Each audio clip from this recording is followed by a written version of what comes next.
여러 가지 다른 교훈에 끌리지 말라. 마음은 은혜로서 굳게 함이 아름답고 음식으로서 할 것이 아니니 음식으로 말미암아 행한 자는 유익을 얻지 못하였느니라.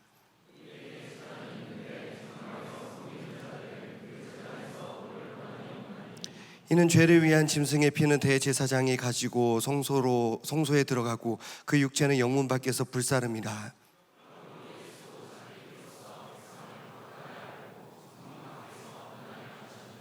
함께요. 그런즉 우리도 그의 지옥을 짊어지고 영문 밖으로 그에게 나아가자. 아멘. 이제 이 본문의 말씀으로 거룩의 균형 감각이라는 제목으로 말씀을 전하고 함께 은혜를 나누겠습니다. 특세를 은혜 가운데 잘 마치고 한 주간이 지났습니다. 한번 해볼까요? 아직도 기억을 할 텐데, 출애굽의 광야의 가나안의 일주일이 지났지만 우리는 계속해서 출애굽, 광야, 가나안, 이 특별 새벽 집회 때 받은 그 말씀 다 기억하지는 못하더라도 어떤 포인트를 기억하면서 우리는 살아가고 있습니다. 지난 한 주간 광야에서 잘 생활하다가 오셨습니까? 지난 주일 담임 목사님의 말씀도 특별 새벽 집회의 그 주제를 이어가서 광야에 관한 말씀을 주셨습니다. 특별히 광야에서는 우리에게 그 감각이 깨어나는데 거룩의 감각이 깨어나게 된다. 그런 훈련의 장소가 광야다. 그런 말씀을 해주셨습니다. 오늘 말씀을 준비하면서 저는 한 주간 우리가 깨워야 될 거룩의 감각이 참 많이 있는데 그 중에서도 특별히 거룩의 균형 감각에 대해서 많이 고민하고 묵상을 해보았고, 균형 감각에 대해서 말씀을 전하고자 합니다. 우리가 일상을 살아감에 있어서 균형 감각은 참 중요합니다. 담임 목사님 에티오피아 선교지, 에티오피아뿐만이 아니죠, 해외에 나가셔서 좀 어려운 곳에서 계시다 보면 라면이 그렇게 맛있대요. 우리나라 라면이. 이번에도 에티오피아에 갔는데 그 선교지에서 담임 목사님 영접하기 위해서 라면을 4봉지 주셨대요.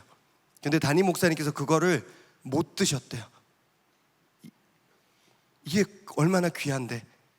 그래서 오히려 라면 박스를 선물로 주고 오시고 당신은 드시지 못하고 오셨습니다.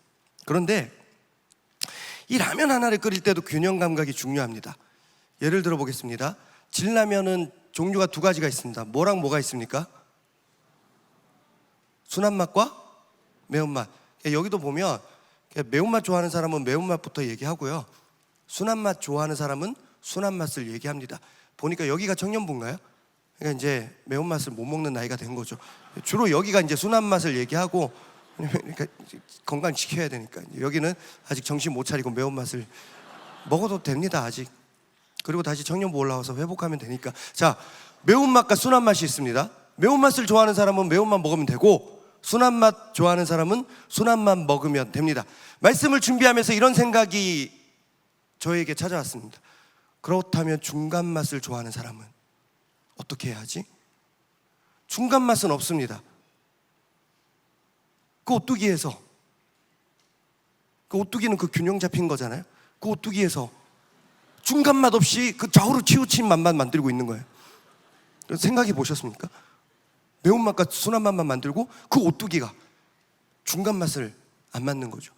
중간 맛을 원하는 사람은 매운맛을 끓이는데 물을 많이 붓거나 순한 맛을 끓이는데 물을 적게 붓거나 그렇게 해야죠. 그렇게 할 때 균형 감각이 필요하다는 것이죠. 여러분, 살다 보면 매운맛으로 끓였는데 순한 맛보다 더 순한 맛으로 끓여주는 사람이 있습니다. 그런 사람은 회개하고 그 균형 감각을 다시 채워야 됩니다. 건강도 균형이 참 중요합니다. 건강한 사람은 보면 먹을 때도 식단을 균형 있게 유지합니다. 그리고 건강검진을 해보면 그 모든 수치가 균형 있게 나옵니다. 이게 평균치를 유지를 합니다. 근데 건강하지 못한 사람은 보면 먹는 것 균형이, 일단 먹는 것부터 균형이 무너져 있습니다. 아침 라면, 점심 맥도날드, 저녁, 야식 뭐 이렇게 되는 거죠. 건강검진을 해보면 수치가 무너져 있죠. 균형이 무너져 있습니다. 그런데 몸의 건강만 균형이 중요합니까? 몸만 건강하면 됩니까? 마음의 건강도 중요하죠. 그래서 몸을 주로 쓰는 운동선수들, 이 육체가 무기인 사람들도 멘탈 케어 하는데 많은 정성과 돈과 시간을 들입니다. 야구 선수든지 축구 선수든지 골프 선수든지 육체가 중요한 것 같지만 마음의 건강이 그렇게 중요하대요. 그래서 우리가 목사님을 위해서 기도할 때도, 서로를 위해서도 기도할 때도 이렇게 기도하죠. 하나님, 우리 그룹분들 육이 건강하게 해주세요. 그렇게 기도하지 않습니다. 영육 간의 강건함을 허락해 주시옵소서. 우리 그렇게 기도합니다. 최근 저에게 뭔가 조언을 주시는 분들이 참 많습니다. 근데 그분들 모두 저에게 조언을 하신 후에 저의 대답을 바라십니다. 이런 일이 있었어요? 이런 글들이 돌아다녀요? 하면서 저에게 궁금하지도 않는 얘기를 저에게 주시면서 꼭 이렇게 물으십니다. 황대석 목사님 어떻게 생각하세요? 교묘하게 잘 피해서 대답을 한 것 같은데 다들 자기가 원하는 것만 들으시는 것 같아요. 한 일주일 지나 보면 또 다른 연락이 옵니다.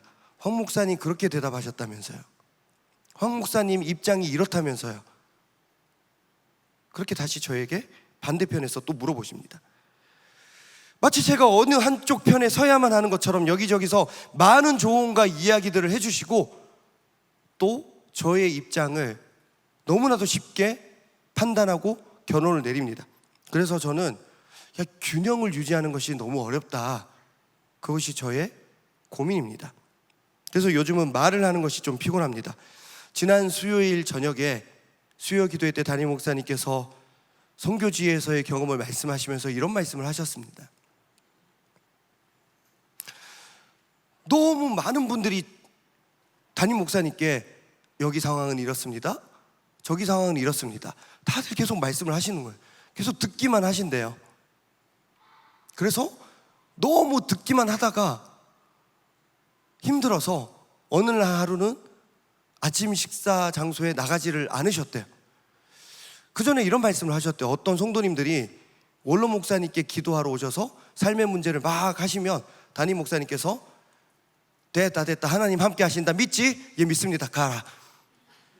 근데 담임 목사님께서는 그렇게 못 하시잖아요. 한 30분을 들으시고 하나님 함께 하시는 줄 믿으시죠? 믿습니다. 네, 갔어요. 그러니까 30분을 원로 목사님은 안 들으시고 담임 목사님은 들으시고, 그래서 아침 식사를 안 가시고 침묵을 택하신 거. 그래서 침묵이 때로는 필요하다, 그런 말씀을 하셨습니다. 제가 여기서도 하나 정리를 합니다. 말을 우리가 잘하는 거 참 중요하죠. 근데 침묵도 그만큼이나 중요한 것입니다. 말을 하는 것, 침묵하는 것, 그 사이에도 우리는 균형이 필요합니다. 최근 저는 여호수아 본문으로 2번 연속 뉴송 예배 때 설교를 했습니다. 요단강을 건너기 전에 여호수아의 믿음, 요단강을 건넌 후에 여호수아와 이스라엘 백성들의 믿음에 관한 말씀을 전했습니다. 모세에 이어서 백성의 지도자가 된 여호수아에게 하나님은 이렇게 말씀하십니다. 여호수아 1장 7절 말씀입니다. 우리 함께 읽겠습니다. 시작. 오직 강하고 극히 담대하여 나의 종 모세가 내게 명령한 그 율법을 다 지켜 행하고 우로나 자로나 치우치지 말라. 그리하면 어디로 가든지 형통하리니. 아멘. 하나님은 여호수아에게 우로나 자로나 치우치지 말라고 말씀하셨습니다. 근데 우리 어감상 좌우로 치우치지 말라, 이게 더 어울리죠. 우자로 치우치지 말라, 좌우로 치우치지 말라, 똑같은 말이죠. 좌우로 치우치지 말라고 말씀하셨습니다. 근데 이게 무슨 말이냐? 어느 한쪽에 치우치지 말고 어느 한쪽 편에 서지 말고 가운데서 균형을 지켜야 돼 너는, 그렇게 말씀하셨습니다.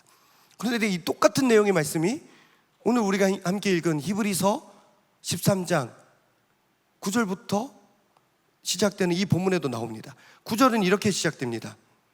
여러 가지 다른 교훈에 끌리지 말라라고 시작되고 있습니다. 이 또한 똑같은 의미죠. 여러 가지 다른 교훈이 있는데 여기저기 끌리지 말고 균형을 유지해.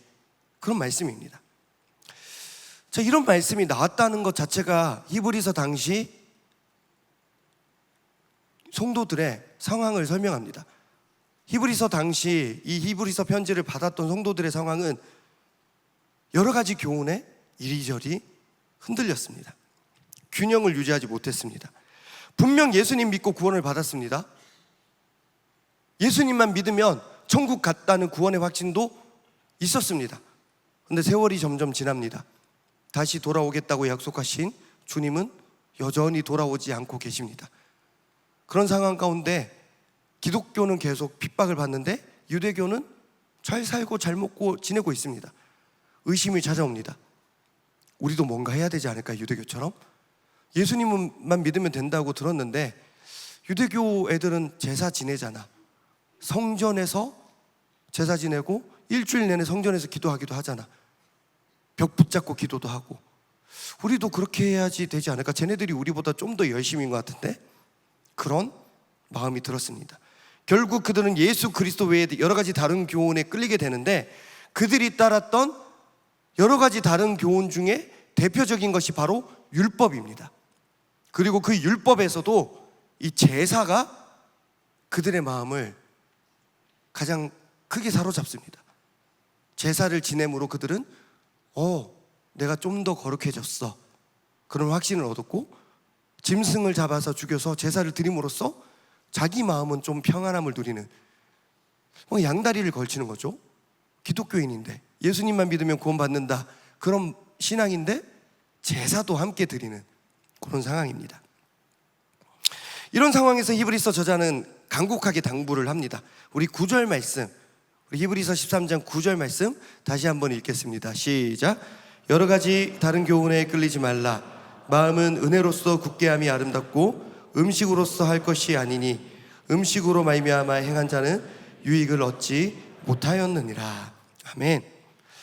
자, 저자는 여러 가지 다른 교훈에 끌리지 말라고 당부하면서 이런저런 말씀을 하시는데, 마음은 굳게 해야 되지만 은혜로서 굳게 하는 것이 맞다라고 말씀을 하십니다. 마음은 은혜로서 굳게 해야 돼. 그리고 또 이런 말씀을 하십니다. 음식으로서 할 것이 아니라. 아까도 말했듯이 그들의 마음은 불안했습니다. 예수님만 믿어도 구원받을 수 있다는 확신이 전혀 없었습니다. 그래서 제사를 드립니다. 이런 그들에게 히브리서 저자는 이렇게 다시 한번 가르쳐 줍니다. 얘들아, 마음이 불안하지, 흔들리지, 여러 가지 다른 교훈이 있지. 근데 그 마음 흔들리는 것을 붙잡는 것은 제사도 아니고 여러 가지 다른 교훈도 아니고 율법도 아니야. 오직 은혜만 있으면 너희들의 마음은 든든히 설 수 있어. 은혜만 붙잡으라고 당부하고 있습니다. 사랑하는 여러분, 은혜가 있으면 우리는 흔들리지 않는 줄 믿습니다. 아무리 눈에 보이는 것이 확실하게 있어도 우리가 은혜가 없으면 우리 마음은 흔들립니다. 내가 사랑하는 사람이 내 눈앞에 있어도 이 사람과 나만의 어떤 믿음이 없으면 앞에 있어도 불안한 거죠. 너 나랑 밥 먹고 집에 가면 딴짓 할 거지, 바로 안 잘 거지, 게임할 거지, 너 내일 나한테 바로 일어나서 연락 안 할 거지. 아무리 그 사람이 앞에 있어도 흔들립니다. 그러나 은혜가 있으면, 하나님 우리 눈에 보이지 않아도 은혜가 있으면 우리의 마음은 굳건히 설 수 있게 되는 줄 믿습니다. 자, 그러면서 히브리서 기자가 다시 한번 강조하는 것이, 마음을 굳게 하는 것은 음식으로서 할 것이 아니라, 그렇게 말합니다. 이게 무슨 말이냐? 음식으로서 마음을 굳게 하는 것이 아니다. 여러분들 보면 마음이 어려울 때 먹는 걸로 푸시는 분 있죠. 저랑도 조금 관계가 어려워질 때 저랑 다시 만나서 푸는 게 아니라 스트레스 받아, 달달한 거 먹어야지, 그러면서 풀더라고요. 달달한 거 먹고 저와의 관계를 푸는 사람들이 있습니다. 그런 거 하면 매운 걸 먹고 저와의 관계를 푸는 사람도 있습니다. 근데 그 음식이 아닙니다. 야식 먹어, 야 술 마셔, 먹고 풀어, 그게 아니라 이 음식은 제사를 의미합니다. 여러분, 제사를 지낼 때 제물로 바치는 것들이 뭡니까? 형편이 좋은 사람은 소를 바칩니다. 그만큼 안 되는 사람은 양을 바칩니다. 형편이 어려운 사람은 비둘기를 바칩니다. 어떤 사람들은 곡식을 바치기도 합니다. 근데 이게 다 뭐냐? 먹는 거예요. 먹는 걸 제사로 바치는 것입니다. 자, 다시 한번 얘기를 하겠습니다. 아무리 제사를 대단하고 거룩하게 표현한다 하더라도 결국 이거 다 음식 아니야? 이 얘기입니다. 너희들 다 먹는 건데 이걸 의지하면서 마음을 평안하게 하는 게 말이 돼? 이 음식을 통해서, 제사를 통해서 마음의 불안함을 잠시는 해결할 수 있겠지. 그러나 그게 영원한 건 아니야. 음식은 입에 들어가면 금방 없어지는 것처럼 이것도 마찬가지야. 영원한 게 없어.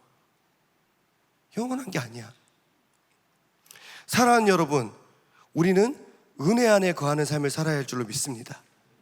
마음에 의심이 생기고 불안함이 가득하고 평안함을 잃어버릴 때가 있죠. 그럴 때 우리는 우리의 마음을 위로하고 굳게 붙잡아줄 다른 무언가를 찾습니다. 어떤 사람들은 여행을 가죠. 어떤 사람은 사람을 만나죠. 어떤 사람은 쇼핑을 합니다. 또 야식을 하기도 하죠.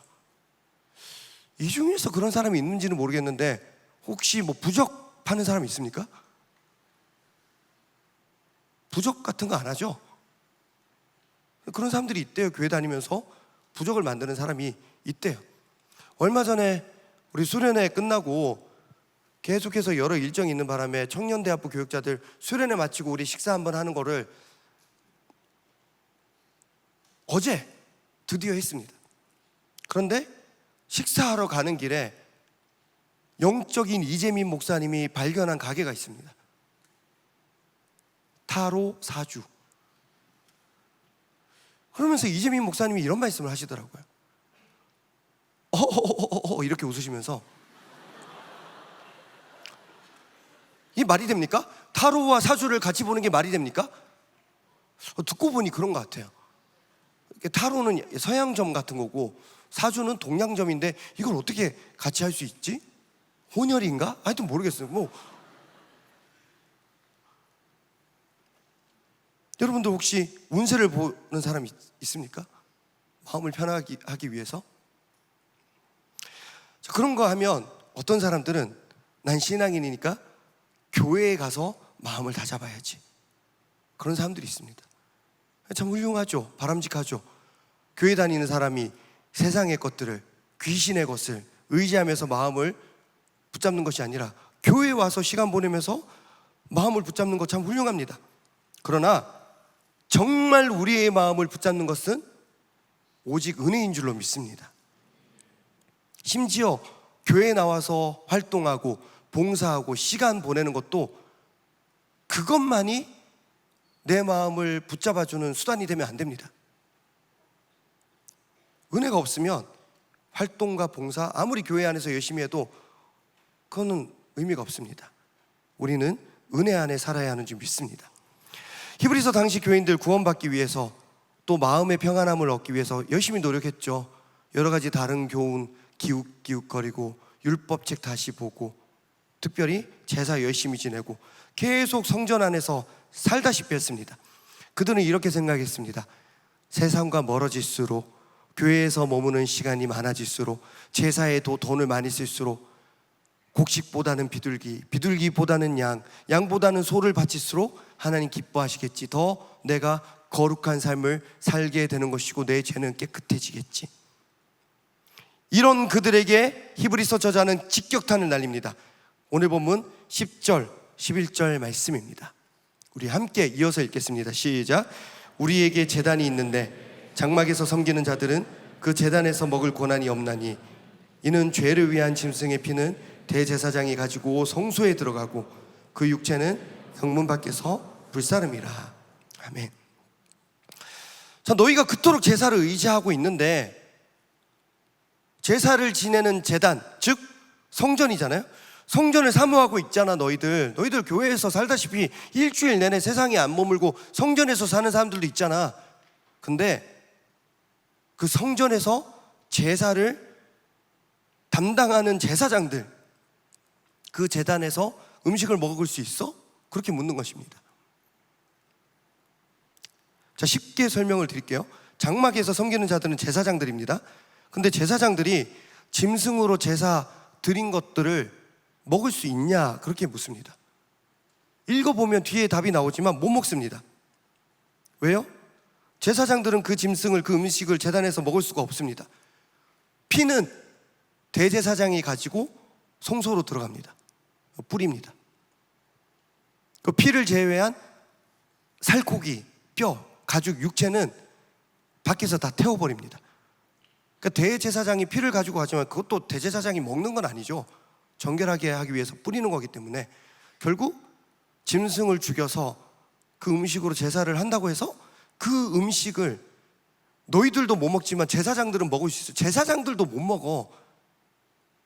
그 제사장들도 가질 수 있는 거, 먹을 수 있는 것이 아무것도 없고 너희들도 아무것도 너희들이 누릴 수가 없어.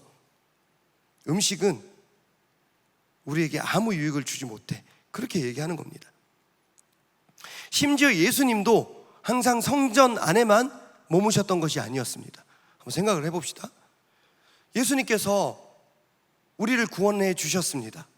믿습니까? 무슨 보혈로? 네? 무슨 보혈로? 십자가 보혈로. 근데 그 십자가 어디서 지셨습니까? 성전에서 지셨습니까? 아니면 성전 밖에서 지셨습니까? 성전 밖에서 지셨습니다. 이걸 꼬집습니다. 12절 말씀 우리 함께 읽겠습니다.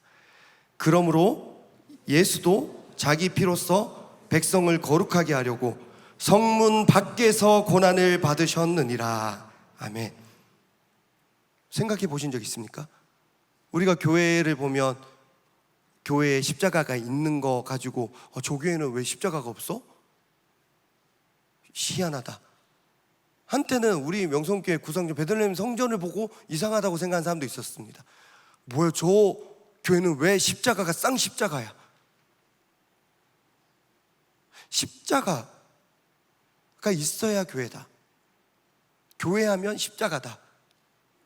빨간색 네온 사인 십자가. 그런데 예수님의 그 십자가 교회에서 짊어지지 않으셨습니다. 최초의 예수님의 십자가는 성전 밖에서 짊어지셨습니다. 예수님도 성전 밖에서의 삶이 있는데 하물며 우리가 뭐라고 성전 안에서만 살아야 돼? 그게 우리의 거룩을 유지시켜줘? 정신 차려. 그렇게 말합니다. 그래서 13절은 이렇게 말합니다. 우리 13절 말씀 함께 읽겠습니다. 시작. 그런즉 우리도 그의 치욕을 짊어지고 영문 밖으로 그에게 나아가자. 아멘. 우리도 밖으로 나아가자는 것입니다. 예수님도 성문 밖에서 고난당하고 그 사명을 감당하셨는데 너희들도 성전 안에만 머물면서 이 세상에서 삶을 내팽개치지 말고 성전 밖에서 예수님을 만나는 삶도 있어. 균형을 지켜. 제발. 그렇게 말하고 있는 것입니다. 여러분, 오해하지 마십시오. 지금 제 말씀을 듣고 지금 나가는 성도님들 계신데 그러지 마시기 바랍니다. 여러분들 일주일 내내 세상에 있다가 지금 잠깐 들어온 거 제가 다 알아요. 교회에 여러분들 너무 많이 있으니까 이제 밖으로 나가십시오. 지금 그 말을 하고 있는 게 아닙니다. 교회 안에서의 삶과 교회 밖에서의 삶이 다 중요하다는 말씀입니다. 상황과 사람에 따라서 정도의 차이는 있겠죠. 누군가는 일주일에 한 번 나오는 게 적당한 사람이 있고 누군가는 일주일에 2번, 3번, 5번 교회 나오는 것이 만족이 되는 사람이 있죠. 그러나 중요한 것은 절대적인 정답은 없지만 수치는 없지만 각자의 삶 속에서 균형을 지키라는 것입니다. 교회 안에서만 있지 말고 교회 밖에서도 살아내야 돼. 애굽에만 머물지 말고 광야로 나가고 광야에서 끝나면 안 되고 요단강 건너서 가나안으로 가야 돼. 계속 밖으로 나가야 돼. 히브리서 기자는 너무 교회 안에서의 삶만 중시했던 당시 성도들에게 이 부분을 가르치고 있는 것입니다. 저는요, 오늘 대학부 찬양팀 지체들 중에서도 싱어팀은 이번 주 수요일 수요 기도회 찬양팀, 청대 찬양팀 연합 특순 때 선 지체들 있죠? 있잖아요. 내가 기억하는데 앞자리에서 그 대학부, 청년부 찬양팀, 대학부 찬양팀 같이 22명이 섰습니다. 저는 그 싱어팀 특순이 참 좋았습니다. 갑자기 정해진 특순이었어요. 이 특순이 언제 정해졌냐면 지난주 금요일. 그리고 청년부 싱어팀장에게 제가 알려줬습니다. 청년부 싱어팀장 어디 있어요? 저기 있구나. 저는 시험 들어서 안 나온 줄 자리를 지키잖아요. 급하게 특순곡 정하고 특순 인원 정하고 반주자 구하고 연습 일정 짜느라 싱어팀 고생했습니다. 우리 싱어팀뿐만 아니라 늘 수고하는 우리 찬양팀, 우리 박수 한번 더 하겠습니다. 은혜 받았습니다. 그러면서 주말 내내 이 특순 준비하고, 그리고 대학부 찬양팀은, 청년부 찬양팀은 토요일에 온종일 연습할걸요. 대학부 찬양팀은 금요일 저녁에 지금도 연습하죠. 리허설을. 금토를 다 교회에서 머뭅니다.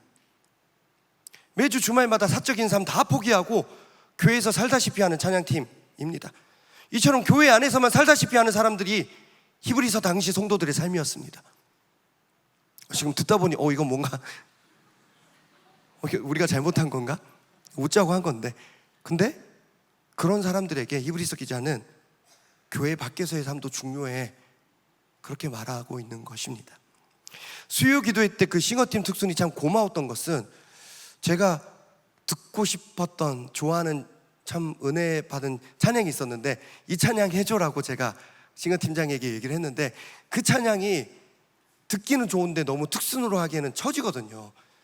여러분들 청년부 지체들 특순할 때는 전 교인이 바라는 것은 딱 하나입니다.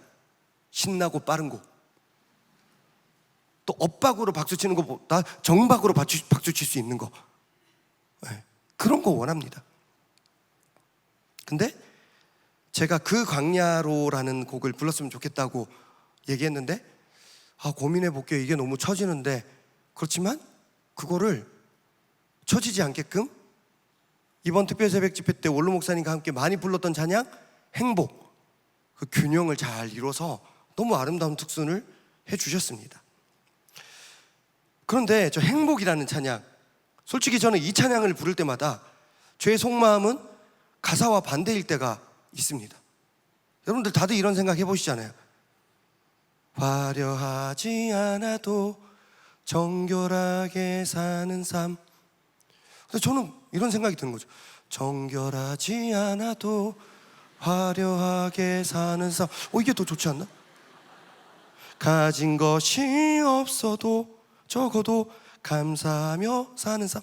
감사하지 않아도 가진 것이 많은 삶. 너무 좋은데? 여러분, 정결하지 않지만 화려할 수 있으면 좋지 않습니까? 감사하지 않았는데 가진 것이 많아요. 땡큐. 할렐루야 아닙니까? 안 그런 척 하지만 화려하게 사는 삶, 좋은 차 타고 싶잖아요. 좋은 옷 입고 싶잖아요. 좋은 집에 살고 싶잖아요. 허물어져가는 집에서 살면서 정결하게 사는 삶, 감사할 수 있겠죠. 찬양할 수 있겠죠. 그런 삶 속에서 계속 사는 동안 여러분 불평 안 나옵니까? 쉽지가 않습니다. 그런데 이 행복이라는 찬양의 가사가 우리에게 알려주는 행복의 비결이 뭔지 보니까 균형이더라고요. 뭔가 결여된 것이 있습니다. 화려하게 사는 삶이 행복한 삶인 줄 알았는데 내 삶을 보면 화려하지가 않습니다. 초라해요. 근데 그 부족한 부분을 정결한 삶으로 채우면 우리는 하나님 주신 행복 누릴 수 있는 줄 믿습니다. 가진 것이 적습니다. 얼마나 불행합니까? 그런데 그 결여된 부분에 감사라는 은혜가 채워지면 우리는 하나님 주신 행복 누릴 수 있는 줄 믿습니다. 부족해 보이는 삶이지만 그 부족한 부분에 은혜가 채워지어서 균형을 이룰 수 있다면 우리는 행복할 수 있다고 이 찬양은 우리에게 가르쳐 줍니다. 우리 한번 이렇게 인사하면 좋겠습니다. 우리 행복합시다. 우리 행복합시다. 우리 행복합시다. 자, 그렇다면 히브리서 기자는 어떻게 살아야 우리가 교회 안에서뿐만 아니라 교회 밖에서도, 세상에서도 잘 살 수 있을까? 그걸 어떻게 대답하고 있을까요? 어떻게 살아야 우리가 교회와 세상 둘 다 균형 잡힌 신앙인으로서 살 수 있을까요? 히브리서 기자는 이거를 15절 16절로 대답합니다. 우리 마지막으로 15절 16절 우리 이어서 함께 읽겠습니다. 시작. 그러므로 우리는 예수로 말미암아 항상 찬송의 제사를 하나님께 드리자. 오직 선을 행함과 서로 나누어 주기를 잊지 말라. 하나님은 이 같은 제사를 기뻐하시느니라. 아멘. 자, 15절과 16절은 예배의 양명성을 우리에게 알려줍니다. 다른 표현으로 해보자면 제목과 함께 결부시켜서 보면 예배의 균형 잡힌 예배입니다. 15절과 16절에는 각각 다른 종류의 제사가 기록되어 있습니다. 15절에는 이렇게 나와 있습니다. 예수로 말미암아 항상 찬송의 제사를 하나님께 드리자. 예수로 말미암아 항상 찬송의 제사를 하나님께 드리자. 우리가 익히 알고 있는 제사, 익히 알고 있는 예배, 교회 안에서 하나님께 드리는 예배입니다. 자, 그런가 하면 16절 선을 행하고 서로 나누어 주기를 잊지 말라. 이것이 하나님께서 기뻐하시는 제사래요. 이것은 교회 밖에서 예배, 세상에서 우리가 참여해야 될 예배라는 것입니다. 올바른 성도라면 교회 안에서의 예배와 교회 밖에서의 예배가 균형을 이루어야 됩니다. 물론 우리는 교회 안에서 열심히 예배하고 은혜 받고 채워지는 것이, 세임 없는 것이 중요합니다. 그러나 교회 안에만 머물면 안 됩니다. 교회 밖에서도 예배자로 살아가야 하는 줄 믿습니다. 그런데 교회 밖의 예배는 말씀, 기도, 찬송, 이게 아니라 선을 행하고 서로 나누어 주는 것, 그게 교회 밖에서의 예배래요. 그리고 하나님께서는 이 같은 제사, 이 같은 예배를 기뻐하신다고. 좀 그렇게 살았으면 좋겠어, 그렇게 말씀하고 계십니다. 바로 이것이 성전 안에서만 머물면서 성전 안에서만 제사 집착하며 살던 당시 성도들에게 히브리서 기자가 당부했던 권면이자 경고입니다. 야, 교회 안에서만 머물지 말고 교회 밖에서도 좀 잘 살아. 교회 안에서만 예배 드릴 수 있는 거 아니야. 교회 밖에서도 예배 드릴 수 있어. 그거는 예수님께서도 계속 강조하셨던 부분입니다. 하나님 사랑에서 끝나지 말고 이웃 사랑. 특별히 교회 밖에서의 예배는 선을 행하고 서로 나누어 주는 거야. 근데 하나님 이거 되게 기뻐하신다? 이렇게 알려주고 있습니다. 그런 측면에서 볼 때 저는 하나님 사랑뿐만 아니라 이웃 사랑을 열심히 실천하는 우리 교회가, 우리 목사님이, 그리고 우리 청년대학부 공동체가 너무 좋고 저에게 너무 소중합니다. 학예 수련회 때마다 최근 몇 년 동안 이웃 사랑을 실천하기 위해 노력했던 그 시간이 저에게 너무 소중한 기억과 추억으로 남아 있습니다. 얼마 전에 이런 일이 있었습니다. 대학부 한 지체가 교회에서 맥북을 잃어버리는 일이 있었습니다. 그런데 그 과정이 참 속상합니다. 뉴송 예배 끝나고 내일을 위해서, 다음 주를 위해서 이 구성전을 청소하시는 집사님들, 권사님들이 계십니다. 근데 청소하시는 한 집사님께서 맥북을 발견하셨어요. 그리고 지나가는 한 청년에게 이거 여기 있는데 주인을 찾아줬으면 좋겠어요 하고 한 청년에게 주셨어요. 그리고 나서 그 맥북은 사라집니다. 그 청년이 먹었는지 아니면 또 분실된 것인지 알 길이 없습니다. 그래서 임용선 목사님께서 평소에는 저에게 이런 부탁을 잘 하지 않는데 대학부와 청년부는 따로 관리되는 부분이 있거든요. 예배는 같이 드리지만 행정적인 부분에 있어서 따로 관리되는 부분이 분명히 있습니다. 그런데 이런 부탁을 하셨습니다. 청년부에게도 이 상황을 알리고, 전 청년부 지체들 중에 혹시 이거 보관하고 있거나 발견하고 있는 지체들이 있으면 좀 돌려달라, 가지고 와달라, 그렇게 메시지를 뿌렸습니다. 그렇게 도와달라고 하셨습니다. 지난주 선택과 집중이라는 주제로 여러분들 모두 임용섭 설교 잘 들으셨죠? 네? 지난주 제가 말씀을 들으면서 깜짝 놀랐어요. 지난주 황대석 설교 잘 들으셨죠? 그렇게 말씀을 하셨어요. 그걸 듣고 제 뒤에 계신 대학부 교육자님, 특히 송한슬 목사님이 빵 터지신 후에 제 눈치를 보시고 계속 웃음을 참으셨습니다.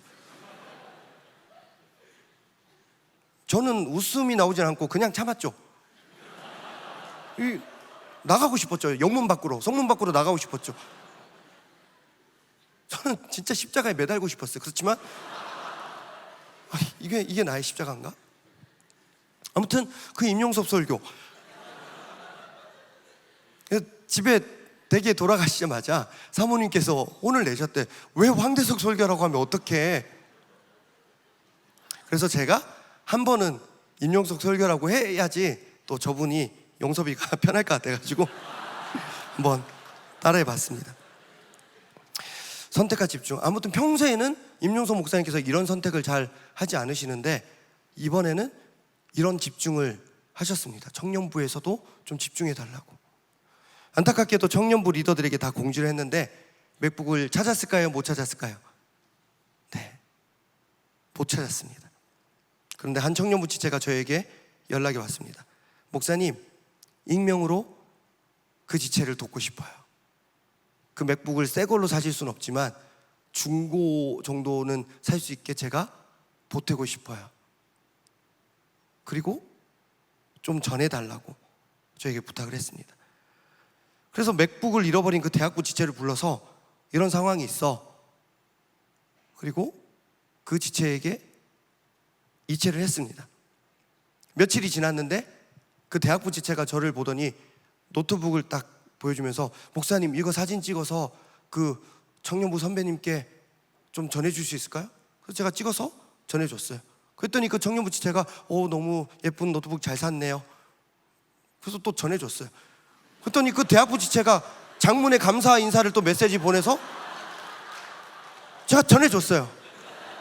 그래서 또 응원하는 메시지가 또 와서, 여러분 그거 할 때마다 이름 다 지워야 되고 그 그림판 들어가야 되고 프사 보면서도 사람이 알 수가 있잖아요. 그래서 그 하다가 이게 뭐 하는 건가? 이게 균형인가? 제가 얘기했어요. 차라리 둘이 깔래? 내가 이게 내 역할이야? 그래서 그렇게 한번 얘기한 이후로 다시 익명을 유지하고 두 사람은 둘 다 감사한 마음을 가지고 있습니다. 청년부 지체가 그렇게 했던 이유는 예전에 어렸을 때 수련회 갔는데 회비를 들고 왔는데 그걸 잃어버렸는데 어떤 교육자님이 대신 내주셨대요. 정확한 기억은 맞는지 모르겠는데 그걸 기억하고 살고 있다가 이번에 그 소식을 듣고 나에게 마침 이만한 능력이 있으니 돕고 싶어요. 근데 대학부 지체는 그렇게 받고 나서 울컥하더라고요. 그러면서 목사님, 저도 언젠가 꼭 이렇게 살아보겠습니다 했죠. 그 사이에서 제일 힘들었던 것은 계속 메시지 전달하던 저, 그리고 익명으로 전달달라고 했기 때문에 솔직히 제가 전달 안 해도 그렇게 안 살았잖아. 그런데 그렇게 해도 누가 알겠습니까? 근데 저는 이런 이야기들이 일어난 것이 참 너무 감사했습니다. 말씀을 맺겠습니다. 오늘 말씀의 제목, 거룩의 균형 감각. 제가 여러 이야기를 전했죠. 좀 지루하고 어려웠을 수도 있어요. 히브리서가 어려워요. 쉽게 풀어서 설명한다고 했지만 제사 나오고 피 나오고 또 장막에서 섬기는 사람들은 그걸 먹을 수 있냐? 음식으로서 마음을 든든히 할 수 있어? 여러 이야기를 했지만 결국 했던 얘기는 제목입니다. 균형에 관한 말씀입니다. 여러분, 좌우로 치우치지 마시기 바랍니다. 여러 다른 이야기들에 기웃거리지 마시고 오직 예수, 오직 은혜로 살아가는 저와 여러분 되어야 할 줄로 믿습니다. 그래야 거룩의 균형 감각을 유지할 수 있습니다. 우리의 균형의 추는 오직 예수 그리스도 한 분밖에 없는 줄 믿습니다. 오직 예수 그리스도 십자가의 보혈의 은혜가 우리의 균형추가 되어야 할 줄로 믿습니다. 그래야 교회 안에서의 삶만, 그 교회 안에서의 예배만 중요하게 여기는 것이 아니라 교회 밖에서의 삶, 교회 밖에서의 예배를 신앙인답게 우리가 살아낼 수가 있습니다. 사랑하는 여러분들의 앞으로의 삶이 행복하기를 축복하며 응원합니다. 제가 가만히 보면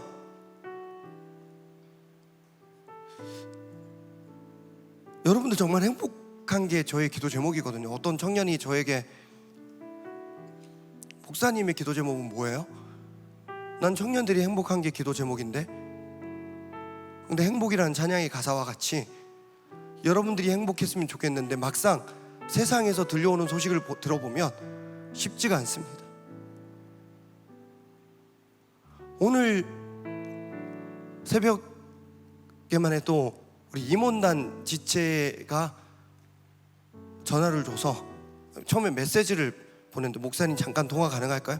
근데 메시지를 보면 느낌이 있잖아요. 그때 제가 GCC 4층 5층 완공 감사 예배 도중이었는데 잠깐 나가서 통화를 했어요. 왜? 무슨 일이야? 담담하게 얘기하다가 울음이 터지는 거예요. 목사님, 저희 아버지 돌아가셨어요. 오늘 새벽에.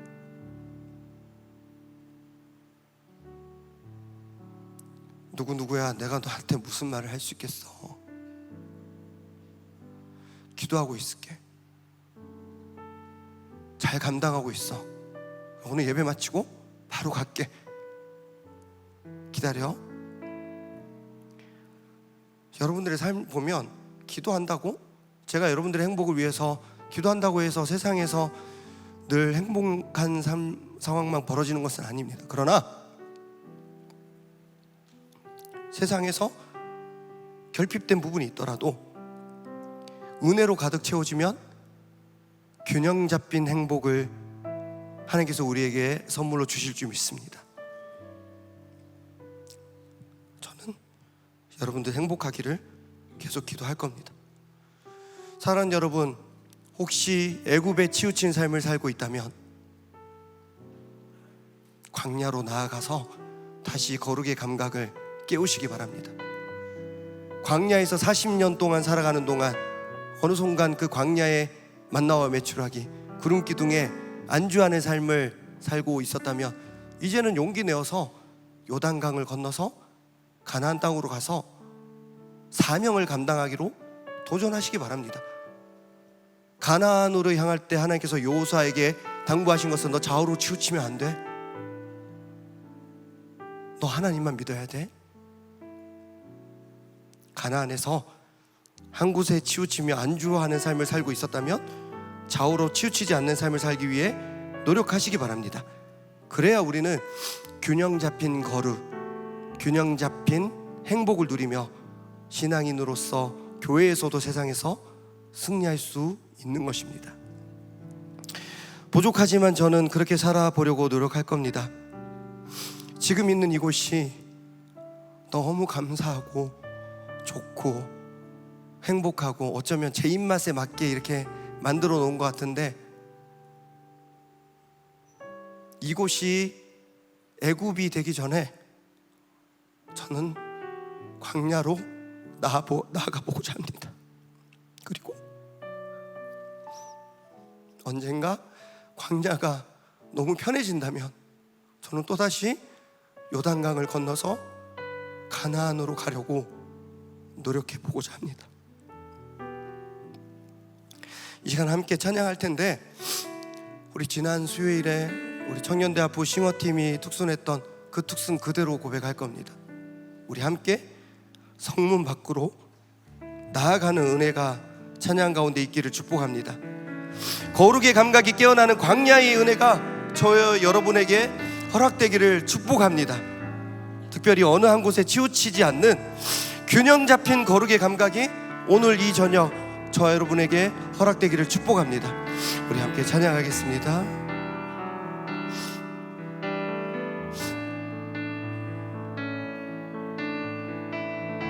광야로 우리를 부르시는, 광야로 우리를 부르시는 아버지, 나를 낮추시고 돌이키신 내 아버지,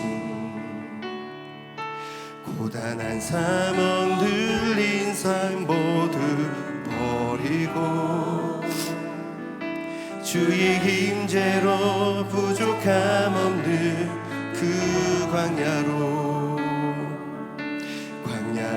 우리 초대하시는 아버지, 짐을 채우시고 먹이시는 아버지, 하시고 보호하시며 눈동자같이 날 지키시는 그 광야로, 화려한 세상에 나와 거룩한 광야로 오라. 험한 자로 가득한 그곳에서 벗어나와 아버지 말씀 있는 곳, 아버지 얼굴 있는 곳, 온전히 주의 자녀 삼으시는 광야로, 드넓은 광야로, 드넓은 광야로 나오라. 내 사랑하는 주님 손잡고 자기 부 십자가는 성전 밖에서 집니다. 예수님 걸으셨던 광야로, 드넓은 광야로 날아오르라. 주께서 주신 날개를 달고 날 양육하는 곳, 날 세우시는 곳,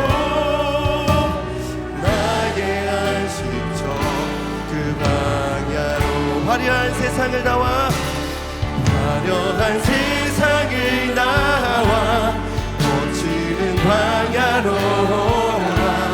험한 자로 가득한 그곳에서 벗어나와 아버지 말씀 있는 곳, 아버지 얼굴 있는 곳, 온전히 주의 자녀 삼으시는 광야로,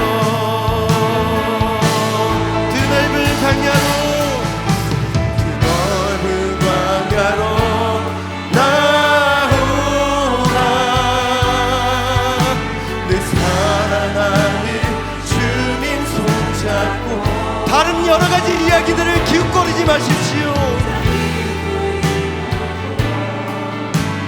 십자가 지고 예수님 걸으셨던 광야로, 그 넓은 광야로 날아오르라. 주께서 주신 날개를 달고 나 양육한 날 세우시는 곳,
우리 하나님께 기도할 때, 하나님, 우리요 균형 잡힌 건강한 신앙인 되게 하여 주시옵소서.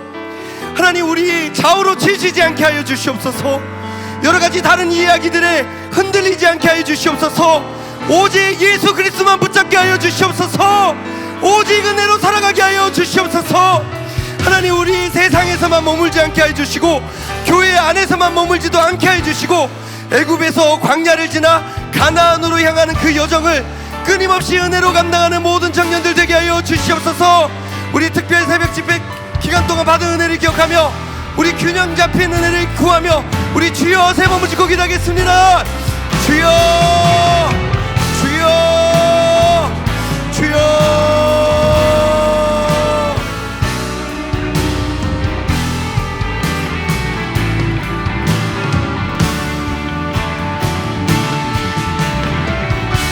하나님, 머물지 않게 하여 주시옵소서. 하나님, 애굽을 떠나게 하여 주시옵소서. 광야에서 끝나지 않게 해 주시옵소서. 하나님, 가나안 땅으로 나아갈 수 있는 우리 모두가 되게 하여 주시옵소서. 하나님, 그 가나안에서도 우리가 좌우로 치우치면 사사기가 됩니다. 하나님, 주님을 버리지 않는 우리가 되게 하여 주시옵소서. 우리의 균형추는 오직 예수 그리스도, 오직 은혜인 줄 믿습니다. 하나님, 도와주시옵소서. 하나님, 이곳이 나의 애굽이 되지 않게 해 주시옵소서. 이곳이 마지막 광야가 되지 않게 해 주시옵소서. 항상 주님 손 붙들고 주님만 있으면 됩니다. 주님만 있으면 됩니다. 예수님만 있으면 됩니다. 주여, 나 혼자 남더라도 주님을 다시 만나고 회복되는 우리가 되게 하여 주시옵소서. 주여, 광야로 우리를 보내시는 줄 믿습니다. 주님 붙들고 나아가게 하여 주시옵소서.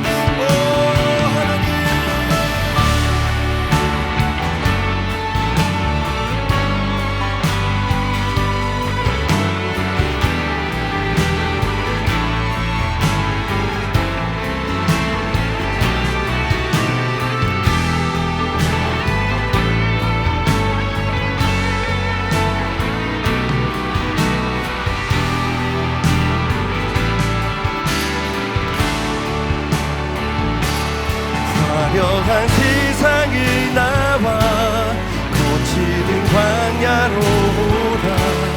험한 자로 가득한 그곳에서 어서 나와. 아버지 말씀 읽는 곳, 아버지 얼굴 읽는 곳, 온전히 주의 자녀 삼으시는 광야로,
사랑하는 여러분들의 목소리로만 고백하겠습니다. 이것이 행복, 이것이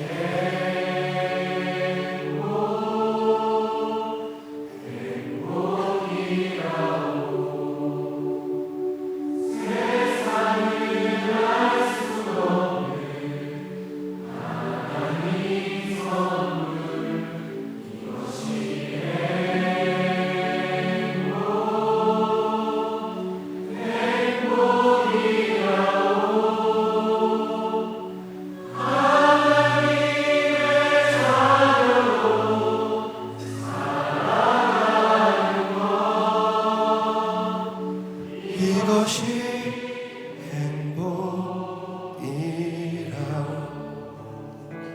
살아계신 하나님, 우리 사랑하는 청년들 행복했으면 좋겠습니다. 세상에서의 행복만 추구하지 않고 또 교회 안에서만 머물지 말고 교회 안에서도 교회 밖에서도 신앙인으로 예배자로 살아가는 거룩의 균형 감각을 갖춘 신앙인들 되게 하여 주시옵소서. 때때로 부족함을 느낄 때가 있을 것입니다. 그러나 오직 예수 그리스도, 오직 은혜, 그 균형추 바라보며 은혜로 채워줘서 하나님의 자녀로 살아가는 행복한 삶 평생 살아가게 하여 주시옵소서. 하나님, 우리가 살고 있는 곳이 애구굽이 될 때가 있습니다. 광야로 나아갈 수 있는 믿음 주시고 그 광야에서 40년을 살면서 여기 머물고 싶은 순간이 찾아올 때는 다시 요단강 건너서 가나안으로 나갈 수 있는 믿음 허락하여 주시고 그 가나안 땅에서도 좌우로 치우치지 말고 오직 주님 붙들고 살아갈 수 있는 믿음 우리 모두에게 허락하여 주시옵소서. 우리에게 거룩의 균형 감각을 허락하여 주실 줄 믿사오며 사랑하고 축복하며 예수 그리스도 이름으로 기도하옵나이다.